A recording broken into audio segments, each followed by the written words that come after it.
Assalamualaikum warahmatullahi wabarakatuh. Alhamdulillah kembali berjumpa bersama kami di channel Cetak Group. Teman-teman sekalian, sahabat Cetak Group, konten kita kali ini akan menguraikan tentang latar belakang. Namun sebelum itu, teman-teman sekalian, sahabat Cetak Group, kami berharap agar konten kami untuk selalu dinonton, di-subscribe, di-share jika dianggap bermanfaat untuk kebaikan konten-konten kita di waktu-waktu yang akan datang. Oke? Siap ya, Bos? Oke, Bosku? Oke?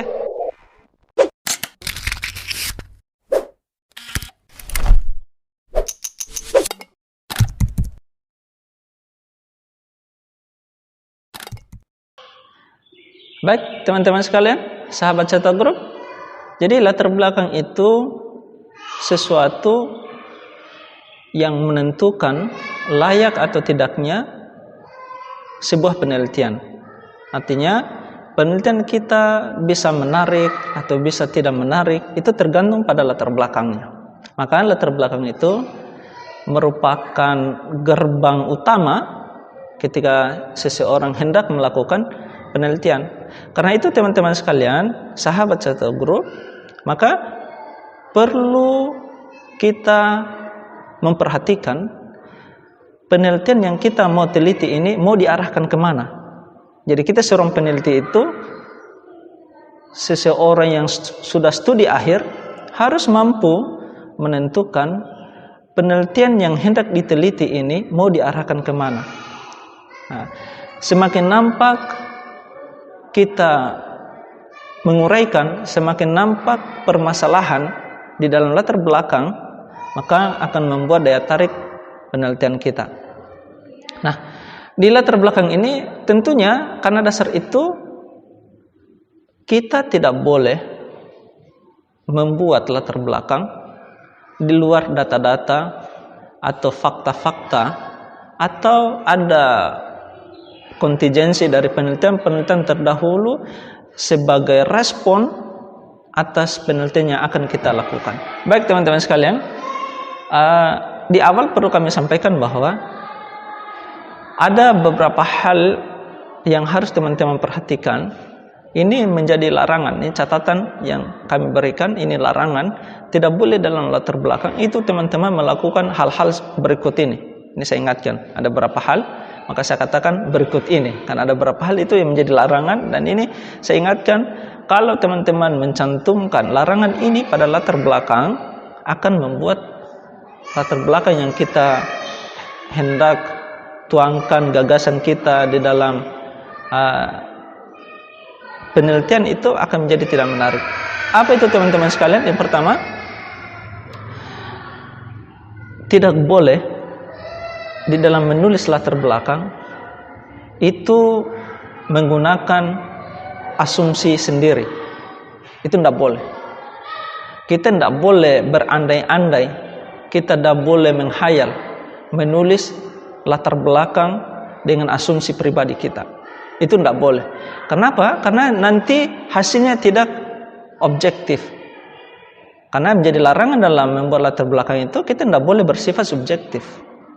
Nah, itu perlu saya ingatkan. Sehingga jangan sekali-sekali menulis latar belakang dengan menggunakan asumsi-asumsi pribadi.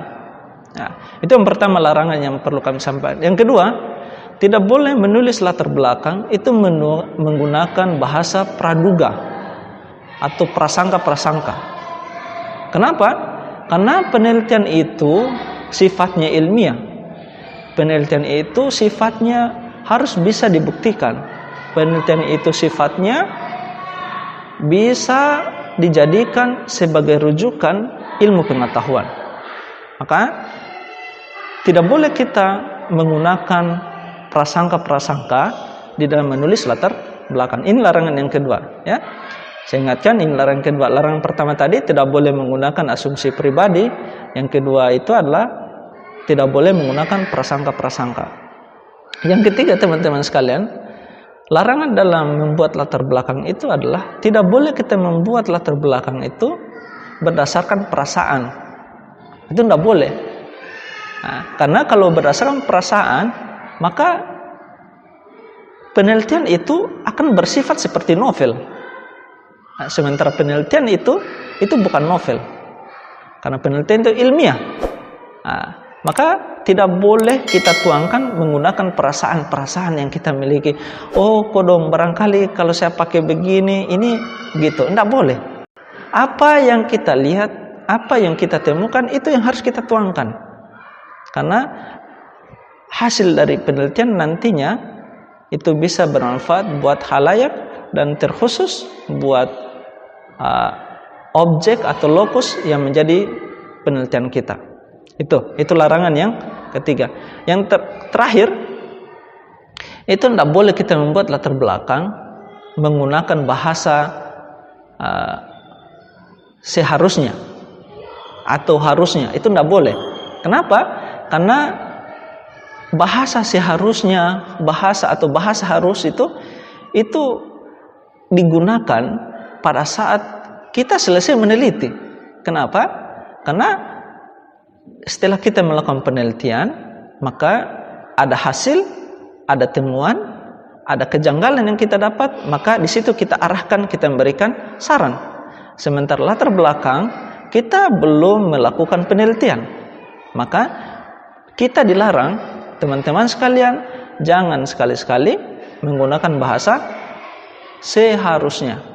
Nah, ini. Jadi ingat itu teman-teman sekalian, ada 4 hal yang perlu teman-teman hindari dulu dalam membuat latar belakang, supaya latar belakang yang kita gunakan itu bisa menarik. Saya ingatkan, saya ulangi sekali lagi. Pertama, itu tidak boleh menggunakan asumsi-asumsi pribadi. Kedua, tidak boleh menggunakan prasangka-prasangka. Yang ketiga, tidak boleh menggunakan perasaan. Dan terakhir, tidak boleh menggunakan bahasa seharusnya atau harusnya. Nah, gitu. Kenapa teman-teman sekalian? Secara keseluruhan, larangan yang kami sampaikan itu karena latar belakang skripsi atau latar belakang penelitian itu harus berdasarkan fakta. Ini ingat, ya, bahwa latar belakang penelitian itu harus berdasarkan fakta, yang harus berdasarkan data-data, harus berdasarkan temuan-temuan atau penelitian terdahulu yang relevan sebagai penguat penelitian kita. Kenapa ini semua perlu disampaikan di awal sebelum kita berbicara mengenai pola pikir dalam membuat latar belakang, agar di awal kita telah terstigma di dalam pikiran kita bahwa oh ya, latar belakang itu tidak boleh ada hal-hal yang tidak berhubungan dengan data, tidak boleh ada hal-hal yang tidak berbicara fakta, dan tidak boleh ada hal-hal yang tidak berhubungan dengan temuan-temuan yang relevan atau yang orang-orang sudah melakukan penelitian terlebih dahulu. Kenapa? Agar kita terhindar dari perasaan, dari prasangka-prasangka dan asumsi pribadi atau larang-larang yang kami sampaikan di awal tadi. Baik. Kemudian teman-teman sekalian, kalau kita telah mengetahui ada larangan, kemudian di dalam latar belakang hanya berbicara data, hanya berbicara fakta, dan hanya berbicara temuan-temuan dalam penelitian, maka perlu kita luruskan pola pikir dalam membuat latar belakang. Nah ini teman-teman sekalian perlu kita ketahui ini. Nah, pola pikir seperti apa yang harus kita gunakan dalam membuat latar belakang. Kenapa teman-teman sekalian? Karena kesalahan kita di dalam menentukan pola pikir menulis latar belakang akan berakibat kepada layak tidaknya latar belakang yang kita buat. Nah, jadi ada 2 pola pikir yang harus kita gunakan. Yang umumnya orang gunakan itu ada 2 pola pikir yang sebagaimana telah lumrah di kalangan teman-teman peneliti atau teman-teman mahasiswa studi akhir. Yang pertama itu adalah pola pikir yang sifatnya induktif. Apa itu induktif teman-teman sekalian? Sahabat catat grup, itu pola pikir di mana orang membuat latar belakang itu memulai dari hal yang khusus, kemudian semakin ke bawah dia bersifat semakin umum. Jadi dia bentuknya pola induktif ini, dia memulai dari hal-hal yang khusus dulu. Nah, kemudian sampai ke bawah dia berbicara mengenai yang umum. Nah, kalau istilahnya ini dia berbentuk segitiga. Nah, kalau segitiga itu kan dia model kayak gini ya. Jadi di atas kecil, semakin ke bawah dia semakin besar. Nah, itu pola induktif. Dan pola pikir induktif dalam melakukan menulis latar belakang ini sangat jarang orang gunakan. Sangat jarang, ya. Jadi kalau ditanya misalnya apa boleh menggunakan pola pikir induktif, ya jawabannya bisa-bisa saja. Hanya saja, saya ingatkan, hanya saja pola pikir yang induktif ini sangat-sangat jarang orang gunakan. Itu yang pertama, pola pikir. Dalam membuat latar belakang, pola pikir pertama adalah induktif. Dan ini sangat jarang orang gunakan pola pikir ini. Yang kedua, pola pikir yang sering orang gunakan dalam menulis latar belakang itu adalah pola pikir deduktif. Apa itu deduktif, sahabat cerita grup? Nah, pola pikir deduktif ini adalah kebalikan dari induktif. Kalau induktif dari khusus ke yang umum, maka deduktif itu sebaliknya. Dia dari yang umum dulu, semakin ke bawah, dia semakin mengerucut, semakin khusus. Sehingga sampai pada tulisan dalam skripsi dan latar belakang itu, misalnya berdasarkan uraian di atas, maka penulis mengangkat penelitian tentang, gitu. Jadi sampai kepada pokok itu. Jadi istilahnya orang bilang piramida terbalik. Kalau induktif kan tadi segitiga. Kalau deduktif justru dia sebaliknya, dia bentuknya piramida terbalik. Jadi dia dari yang piramida terbalik, kalau berarti modelnya dia gini ya, gini. Sini begitu ya. Jadi di atas umum dibuat, semakin ke bawah semakin mengerucut sampai kepada ucapan sebagaimana yang kami sampaikan sebelumnya. Nah, terus gimana caranya untuk membuat pola pikir yang deduktif ini? Ini teman-teman sekalian sangat gampang ini. Perhatikan ini dengan baik-baik ya, teman-teman sekalian. Di sini sebenarnya pokoknya ini. Perhatikan baik-baik teman-teman sekalian, bahwa kalau kita sudah menentukan pola pikir yang akan kita gunakan dalam menulis latar belakang, kita fokus kepada pola deduktif ya, teman-teman sekalian. Kenapa? Karena ini yang banyak orang gunakan. Jadi dalam pola deduktif itu teman-teman sekalian, tadi kita mulai dari yang umum ke yang khusus. Gimana caranya? Jadi kita mulai dari variabel y-nya, kemudian semakin ke bawah kita berbicara variabel x, kemudian ada studi-studi awal dan seterusnya. Jadi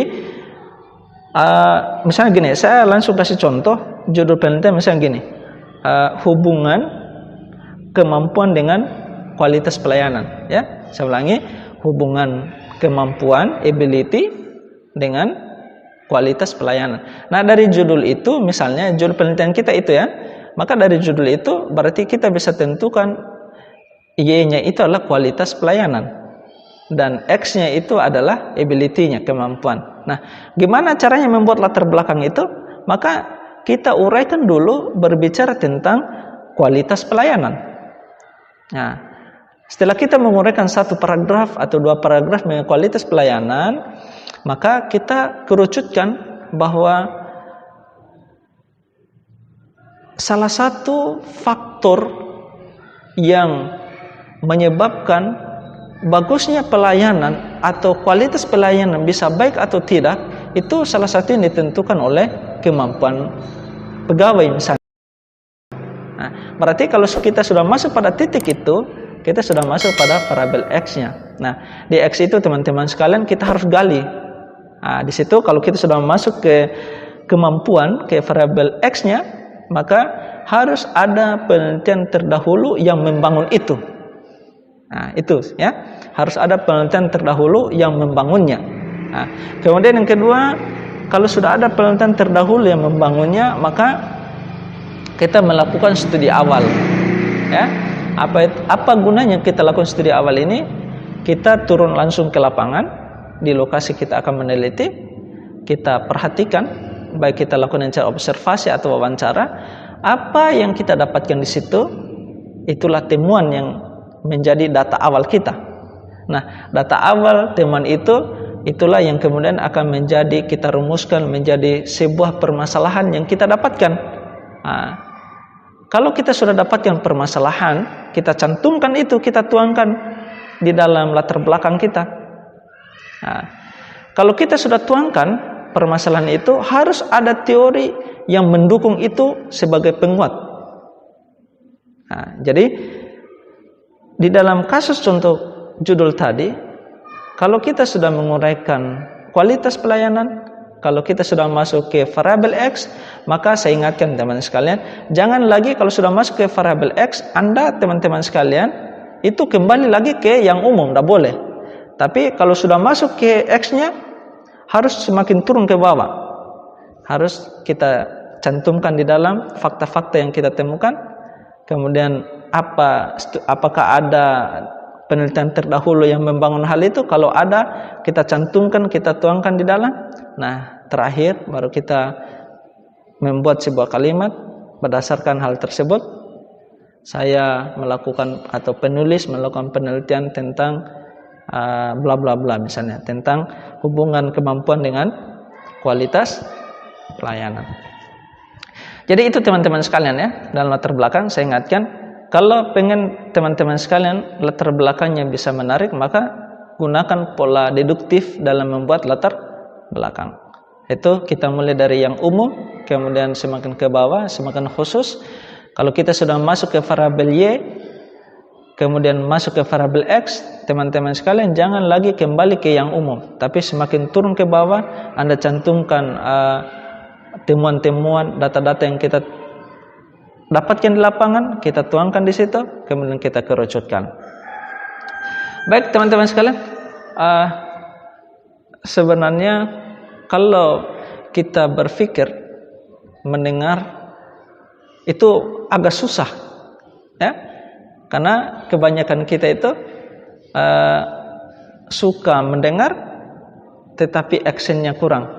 Nah, makanya saya ingatkan teman-teman sekalian supaya studi akhirnya tidak terlambat. Teman-teman sekalian, tulis saja apa yang teman-teman ada dalam pikirannya, tulis saja dulu. Ya, seiring waktu akan benar latar belakang yang teman-teman tulis. Intinya ingat, pakai pola deduktif. Ya, ingat pakai pola deduktif. Kemudian hindari larangan-larangan yang saya sampaikan di awal tadi. Tidak boleh menggunakan asumsi, tidak boleh menggunakan prasangka, tidak boleh menggunakan perasaan, dan tidak boleh menggunakan bahasa seharusnya. Baik teman-teman sekalian, saya kira share kita kali ini seputar latar belakang cukup. Nanti pada konten kita selanjutnya, insya Allah kita akan coba uraikan bagaimana membuat latar belakang pada kasus penelitian-penelitian yang kualitatif. Oke, saya kira cukup ya. Saya ingatkan, saya simpulkan bahwa membuat latar belakang pakai pola deduktif, yaitu dari yang umum ke yang khusus. Kemudian kalau sudah masuk ke variabel X, jangan lagi teman-teman sekalian kembali lagi ke yang Y-nya, tapi semakin ke bawah cantumkan temuan fakta-fakta yang kita dapatkan, kemudian teori-teori apa yang membangun itu dicantumkan itu semua, dan kita akhiri dengan kalimat berdasarkan uraian tersebut saya atau penulis mengangkat penelitian tentang bla bla bla dan seterusnya. Saya kira teman-teman sekalian, itu share kita di video kita kali ini